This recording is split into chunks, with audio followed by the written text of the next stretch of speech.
Welcome students. अभी तक हमने जो देखा वो फंक्शंस देखे, फीचर्स देखे, कैरेक्टरिस्टिक्स देखी। आज हम देखेंगे ऑपरेटिंग सिस्टम की सर्विसेज क्या क्या होती हैं। टोटल 6 तरह की मेन सर्विसेज है जो ऑपरेटिंग सिस्टम प्रोवाइड कराता है किसी भी यूजर को। लेकिन उससे पहले हम ये देखें कि ऑपरेटिंग सिस्टम को ये नौबत क्या आने पड़ी सर्विसेज की। ऑपरेटिंग सिस्टम बेसिकली एक एनवायरनमेंट क्रिएट करता है किसी प्रोग्राम के एग्जीक्यूशन का।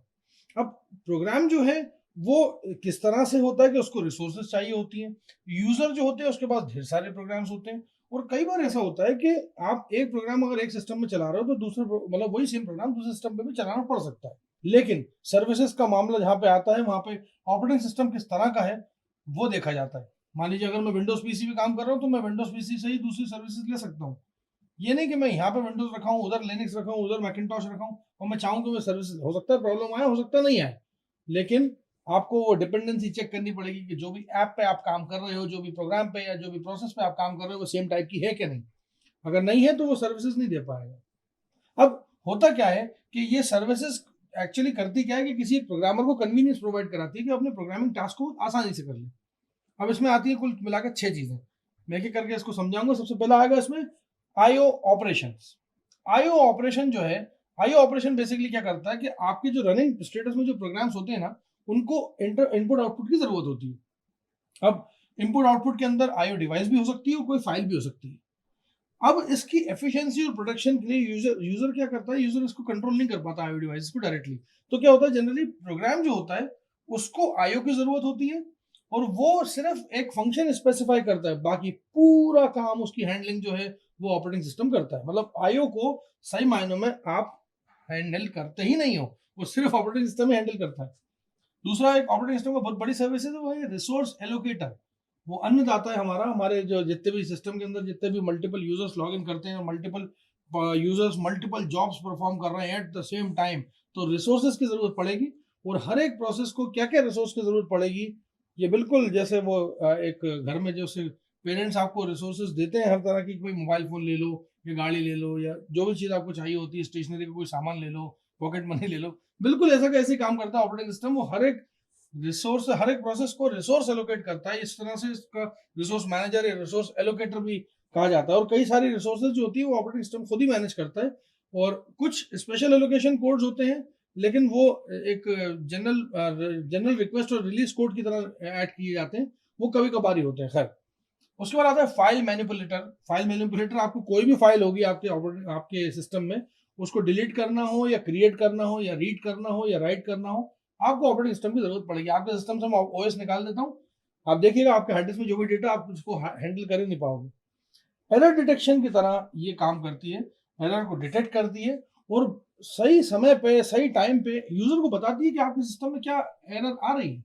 मतलब क्या करती है कि ये पॉसिबल एरर जितने भी होते हैं कंसिस्टेंसी उसकी ऐसी बनाती है कि कॉन्स्टेंटली उनको चेक करती रहती है कि मान लीजिए कोई सीपीयू एरर आ जाए, कोई मेमोरी हार्डवेयर एरर आ जाए, कोई आईओ का एरर आ जाए या कोई यूजर का जो प्रोग्राम है उसी के अंदर एरर आ जाए।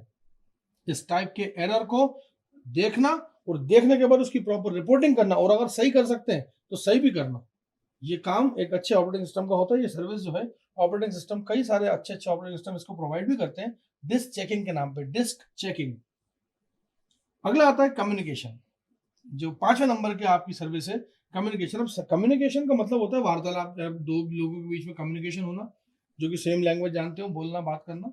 तो क्या होता है कि ये सर्विस जो होती है ऑपरेटिंग सिस्टम की, कुछ ऐसी होती है कि जब एक से ज्यादा प्रोग्राम जब रन कर रहे हैं किसी सेम कंप्यूटर पे, तो उसके अंदर बहुत सारे इंस्टांसेस ऐसे आते हैं जब हर जो एक प्रोसेस है वो अपनी इंफॉर्मेशन एक्सचेंज करेगा किसी दूसरे प्रोसेस से। अच्छा, ये भी दो तरह से होता है कि एक तो तरीका ये है कि प्रोसेस जो होंगी उनके बीच में एग्जीक्यूशन जो हो रहा होगा वो सेम कंप्यूटर पे हो रहा होगा, तो प्रोसेस प्रोसेस आपस में बात कर लेंगी, P1 P4 से बात कर लेगी, P4 P9 से बात कर लेगी एक ही कंप्यूटर के अंदर। और कई बार ऐसा भी होता है कि ये प्रोसेस का जो कम्युनिकेशन है ये डिफरेंट कंप्यूटर्स के बीच में भी होता है, जो वो डिफरेंट कंप्यूटर्स जो कि अलग एक कंप्यूटर नेटवर्क्स के जरिए एक सिस्टम नेटवर्किंग के जरिए जुड़े हुए हैं। तो मान लो सिस्टम नंबर S1 है और एक सिस्टम नंबर S5 है, तो सिस्टम नंबर S1 की प्रोसेस P2 S5 की प्रोसेस P5 से बात कर रही है। तो ये भी पॉसिबल है। मतलब लेकिन क्या है कि उसमें कम्युनिकेशन में आप जब इम्प्लीमेंट करते हो तो शेयर्ड मेमोरी का कॉन्सेप्ट भी आ जाता है, या फिर मैसेज पासिंग का, मतलब मेमोरी या तो शेयर कर रहे हो या एक दूसरे को मैसेज पासिंग के थ्रू मैसेजेस पहुंचाएं। ऑपरेटिंग सिस्टम की एक और आखिरी सर्विसेज है जिसका नाम है प्रोटेक्शन। और प्रोटेक्शन का मतलब ये होता है कि मतलब दिक्कत आने से पहले प्रोटेक्ट करना। तो क्या करना है कि आपने जैसे ऑपरेटिंग सिस्टम डाला ना कि रिसोर्स जितने भी सिस्टम रिसोर्सेज है वो सारे कंट्रोल्ड वे में एलोकेट हो रहे हैं कि नहीं हो रहे हैं। क्या करता है वो कि सेवरल डिसजॉइंट बनाता है और एग्जीक्यूशन जो करंट कॉन्करेंटली एग्जीक्यूशन होता है ना तो वो प्रोसेस को देना चालू करता है और बीच में किसी का इंटरफेरेंस नहीं लेता। मतलब ऐसा नहीं होगा कि कोई एक प्रोसेस के लिए कोई दो रिसोर्सेज के लिए मतलब दो रिसोर्सेज आ जाए प्रोसेस आ जाए जो एक रिसोर्स के लिए लड़ाई कर रहे हो, कभी ऐसा नहीं होगा। उसका मैनेजमेंट का तरीका इतना अच्छा है कि वो दो प्रोसेस के बीच में डेडलॉक आने ही नहीं देगा। डेडलॉक के बारे में हम पढ़ेंगे अगले यूनिट्स में। तो वो इस तरह से उसको मैनेज करता है कि कभी भी किसी भी तरह का मतलब गड़बड़ ना मौजूद हो। प्लस हमेशा सिक्योरिटी के पॉइंट ऑफ व्यू से ऐसे यूजर को एंटरटेन करता है जो कि ऑथेंटिकेटेड हो। आप देखेंगे आपके कंप्यूटर्स के अंदर आपने ऑपरेटिंग सिस्टम डालेंगे तो सबसे पहले वो आपसे बोलता है कि आप पासवर्ड रखिए, आप पिन रखिए, आप फिंगरप्रिंट, फेस रिकॉग्निशन आप करिए। आप देखिए आप कोई बेवकूफ़ ही होगा जो नहीं रखेगा, नहीं नहीं रख रहा है, हम तो हम ही यूज़ करते हैं, कोई दिक्कत नहीं। तो फिर बाद में कुछ हो आपके सिस्टम के साथ तो हमसे मत बोलना। ओएस कहता भी है, वार्न करता है, नहीं। स्टार्टिंग में ही वो आपसे बोल देता है कि आप तो एक काम करिए, यूजर ने पासवर्ड तो दीजिए हमें, मिनिमम एक तो दीजिए। आपने दिया, अब कम से कम एटलीस्ट ये हो गया कि गलती होगी तो किसी आउटसाइडर से नहीं होगी, आप ही से होगी। तो इसका ये जो है एक अच्छे ऑपरेटिंग सिस्टम की अलामत है। एक अच्छा ऑपरेटिंग सिस्टम की तारीफ की बात ये है कि वो ये सारी सर्विस प्रोवाइड करता है जिसमें वो जेन्युइन जो यूजर्स होते हैं, जो जेन्युइन जो जिनको अलाउड एक्सेस होता है, एक्सेस का वो जो जो भी रिसोर्सेज उनको अलाउड होती है कि उनको एक्सेस कर सकें, उनके लिए पासवर्ड प्रोटेक्शन रखता है और जिनको पासवर्ड पता है वो जा सकते हैं। तो ये थी कुछ सर्विसेज जो कि ऑपरेटिंग सिस्टम प्रोवाइड करता है, जिसमें से पहली थी आईओ। आईओ की जितना भी आपका आईओ ऑपरेशंस होते हैं वो सारे के सारे मैनेज करता है। रिसोर्स एलोकेटर की तरह बिहेव करता है। फाइल सिस्टम्स जो हैं जितनी भी फाइल फोल्डर्स हैं उनको मैनिपुलेट करता है। एरर डिटेक्शन, एरर्स को डिटेक्ट करता है, कोई अगर एरर आ जाती है तो उसको रिपोर्ट भी करता है और कुछ हद तक सही भी कर देता है। कम्युनिकेशन, आपस में दो प्रोसेस बात कर रही थी उनके बीच में कम्युनिकेशन भी यही करवाएगा, प्रोसेस खुद नहीं कर सकती, यही करवाएगा बीच में खड़ा होकर।